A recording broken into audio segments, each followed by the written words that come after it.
নমস্কার বন্ধুরা, শীতের মাছ বরাবরিতে যদি বাঁধাকপি খেয়ে খেয়ে বোর হয়ে থাকো তাহলে এই রেসিপিটি অবশ্যই একটি সিক্রেট মশলা আর রান্নার কায়দার ওপরে নির্ভর করে কিন্তু এই রেসিপিটি অসাধারণ হয়ে ওঠে। তাই তোমরা কিন্তু এই ভিডিওটি অবশ্যই শেষ পর্যন্ত দেখো।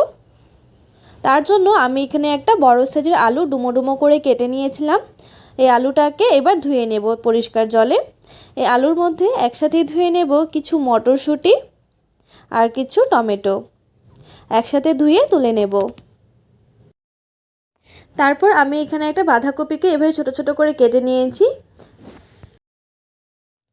এবার রান্না করার জন্য সবার প্রথমে গ্যাসে বসিয়ে দিয়েছিলাম একটি কড়াই ও তাতে দিয়ে দিয়েছি পরিমাণ অনুযায়ী সরষের তেল। এই রান্নাটা কিন্তু সরষের তেলে খেতে বেশি ভালো লাগে।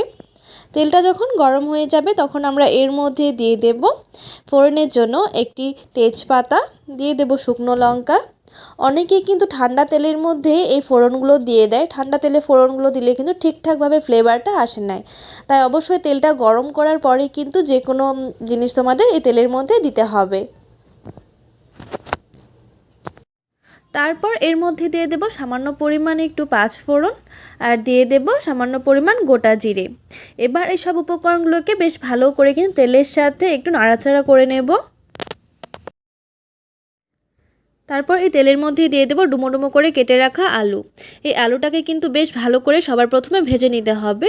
আর এই আলুটা ভাজার সময় অবশ্যই এর মধ্যে দিয়ে দেব সামান্য পরিমাণে একটু নুন, যাতে করে এই আলুগুলো খুব সহজেই সেদ্ধ হয়ে যাবে। আলুগুলো বেশ ভালো করে ভাজা ভাজা হয়ে যাবার পর এবার এর মধ্যে দিয়ে দেব বাঁধাকপিগুলোকে। বাঁধাকপিটা দিয়ে তারপর এর মধ্যে দিয়ে দেব 3টে চেরা কাঁচা লঙ্কা, দিয়ে দেব পরিমাণ অনুযায়ী হলুদ গুঁড়ো। যেহেতু আমরা নুনটা আগে বেশি পরিমাণে ব্যবহার করেছি তাই এখন আর নুন ব্যবহার করব না। এবার এই সব উপকরণগুলোকে কিন্তু বেশ ভালো করে নাড়িয়ে চাড়িয়ে এটাকে ঢাকা দিয়ে হতে দেব বেশ 10 মিনিট পর্যন্ত। বাঁধাকপিটা যখন প্রায় সেদ্ধ হয়ে যাবে তখন আমরা এর মধ্যে দিয়ে দেব কেটে রাখা টমেটো আর মটরশুঁটি। কেটে রাখা টমেটো আর মটরশুঁটি দিয়ে আরও কিছুক্ষণ নাড়াচাড়া করার পর তারপর এর মধ্যে দিয়ে দেব সামান্য পরিমাণ ধনে গুঁড়ো আর দিয়ে দেব হাফ টেবিল চামচ মতো লঙ্কা গুঁড়ো। এখনও কিন্তু এর মধ্যে সিক্রেট উপকরণটা মেশানো হয়নি, তাই তোমরা কিন্তু অবশ্যই ভিডিওটি শেষ পর্যন্ত দেখো। বাঁধাকপিটা ভাজা হতে হতে আমরা এর জন্য একটা মশলা রেডি করে নেব। তার জন্য একটি শুকনো প্যান নিয়ে নিয়েছি। এর মধ্যে দিয়ে দেব একটি শুকনো লঙ্কা, 1 টেবিল চামচ মতো গোটা জিরে আর দিয়ে দিচ্ছি কয়েকটি কারি পাতা, দিয়ে দেব সামান্য পরিমাণ গোটা গরম মশলা। গোটা গরম মশলার মধ্যে আমি এখানে নিয়ে নিয়েছি দারচিনি, এলাচ এবং লবঙ্গ।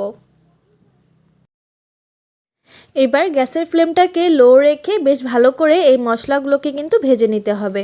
আর এর মধ্যে কিন্তু আমি একটা তেজপাতাও দিয়ে দিয়েছিলাম, এই তেজপাতাটাও কিন্তু একসাথে ভেজে নিতে হবে। দেখো মশলাটা কিন্তু বেশ ভালো করে ভাজা ভাজা হয়ে গেছে। এবার আমরা এটাকে নামিয়ে গুঁড়ো করে নেব। অন্যদিকে দেখো আমাদের বাঁধাকপিটাও কিন্তু প্রায় হয়ে গেছে। এবার আমরা এর মধ্যে দিয়ে দেব গুঁড়ো করে রাখা সেই ভাজা মশলাটা আর দিয়ে দেব 1 টেবিল চামচ মতো চিনি, যেহেতু বাঁধাকপিটা কিন্তু একটু মিষ্টি মিষ্টি খেতে বেশ ভালো লাগে। এবার এই ভাজা মশলা আর চিনিটাকে দিয়ে আরও 1 থেকে 2 মিনিট পর্যন্ত একটু নেড়ে চেড়ে নেব।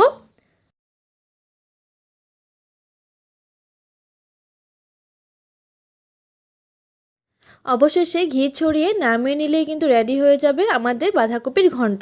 তোমাদের এই রেসিপিটি কেমন লাগলো অবশ্যই কিন্তু আমাকে কমেন্টস করে জানিও। ভালো লাগলে চ্যানেলটিকে সাবস্ক্রাইব করে ভিডিওটিতে একটি লাইক করে দিও।